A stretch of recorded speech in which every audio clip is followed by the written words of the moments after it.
pupunta kami sa city at kukunin yung pinagawa kong eyeglasses kasi kailanganin ko na. Nagutom na ako. Uy, say hi, hello daddy. Hello buddy. Hello Mateo. Yes, because I'm hungry. I have a headache. Nag-stop kami dito kasi ang choo-choo train ay dumaan. Kaya all cars stop. Look and listen. Now is done. Kami na naman. Kasi yan, tatawid kasi kami dyan sa lights na yan. Kaya, pag nandyan yung tumawid si choo-choo train, ay hindi pwede. Yan po ang railroad, no? Diba? Nag-stop muna kami dito sandali, no? Kasi kukuha kami ng pera para pang baon, pambili ng aming pagkain. Okay. Okay, I'll be right back with you. Ayan na si Daddy Tim. Don't do it right now. Oh. Do not scattered, Mateo. Wait till we get down there or something. Dad is very happy. Buckle up, baby. Silver in there. Hurry up. There's no silver coins in there. Very good. No There's not gonna be any silver coins in there. Cruise coins, though.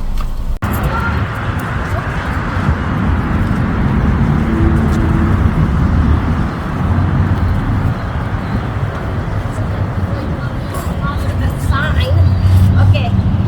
So ayan na nga, nakarating na kami at pumasok na kami sa loob at pumunta kami dyan sa front at ayan, sinabi namin na mag-pick up kami ng eyeglasses and sunglasses. Ngayon, mayroong pinasa kami doon sa likuran at may nag-assist doon sa amin. Ayan na nga, no? So, nag-antay na lang kami kasi inaasikaso na yung yung sunglasses ko at kinukuha na ng, yung babae, kinuha na niya parang ibigay sa akin. Kaso lang yung sunglasses, ay yung shape niya sa lenses ay hindi magkasya na dahil malaki, hindi siya hindi siya sinishape ba nang dahil nga nasa akin ang frame. So ngayon, ang nangyari diyan, hindi namin dala-dala ang aking sunglasses. Hindi dala-dala ang aking eyeglasses, ang sunglasses lang. So kinabukasan, binabalikan namin ang aking eyeglasses parang kukunin. So diyan, ayan na nga siya, ibibigay na niya sa akin at susukatin ko na kung talagang maganda ba talaga ang sukat, kung kasyang-kasya lang. So ayan, tinatanong ako ni Daddy Tim kung okay lang ba, malinaw ba, sabi ko naman oo. Maganda naman talaga, malinaw na malinaw. Pero yun, ang eyeglasses ko nga, hindi nga namin nadala kaagad. Binabalikan pa namin kinabukasan. So, buti naman, meron na akong bagong sunglasses.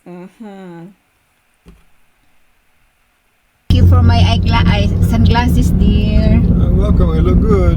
It's looking good, Do right? I look like a superstar now? Look like a movie star. Movie star pala, hindi superstar. Got the wrong one. So bago kami umuwi sa bahay, kami dumaan muna dito at kakain. Sandwich lang kami, chicken sandwich, and ewan ko kung may vegetable yun kay Daddy Tim, kay Matthew may macaroni and cheese. Ang sa akin naman ay yung grilled chicken with vegetable. So yun lang naman talaga makakain ko at saka yung yung gluten-free na bread. So mga gutom po kami diyan mga kanana at kailangan talaga na kumain kami bago umuwi kasi parang hindi na ako magluluto pa. Ayan, kami pag kumakain sa labas, inaasikaso talaga kami ni Daddy Tim, siya ang nag-alaga sa amin. Sa ang aking eyeglasses mga nanay, no, bago na siya. Alam niyo ba ang gumawa nito mga kananay sa frame? Itong lenses niya, ang nag-cut ay Filipina. Last other year, think 2 years ago mga kananay, siya din ang assist sa amin.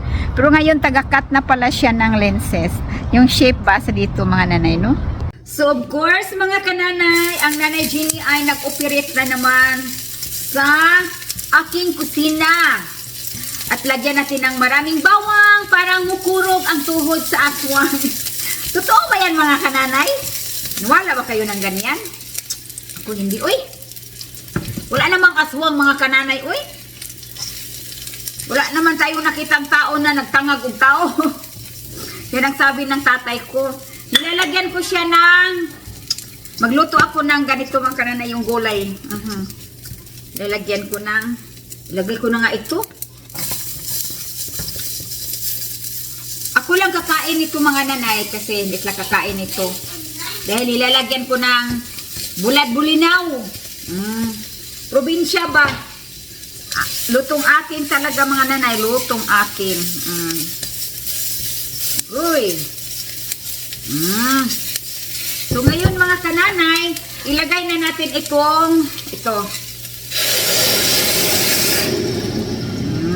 Alam nyo na yan mga kananay.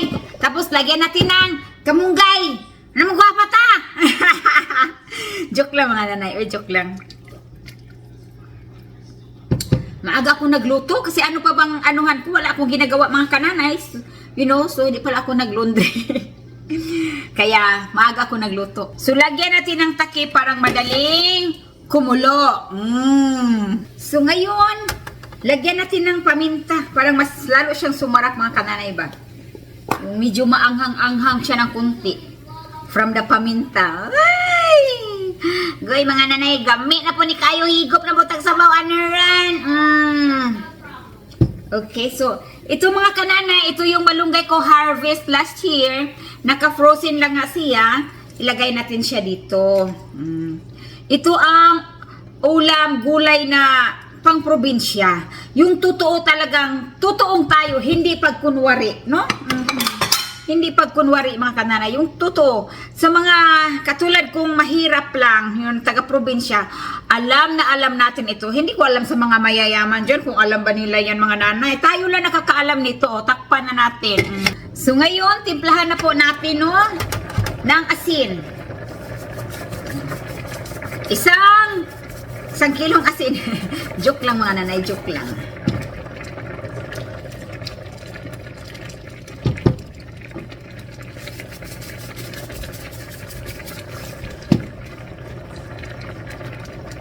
At ngayon, tikman natin.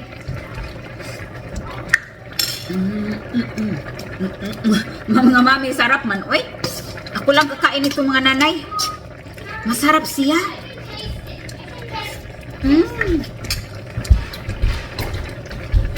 Yes? Where's the trout? No, not yet. Is that trout? Trout is rather, I still cooking. I smell the trout. That's not trout. Tapos naghanap na ng isda mga nanay. Mga nanay, disgrasya ang kanin nito ngayon. Agoy, kalami. Mais ang ano kanin. Rabing lamia mga kananay. Nagluto ako ng sabaw para sa aking anak no. Baka po ito. Buto-buto ng baka. Pahigupin ko siya ng sabaw. And rice.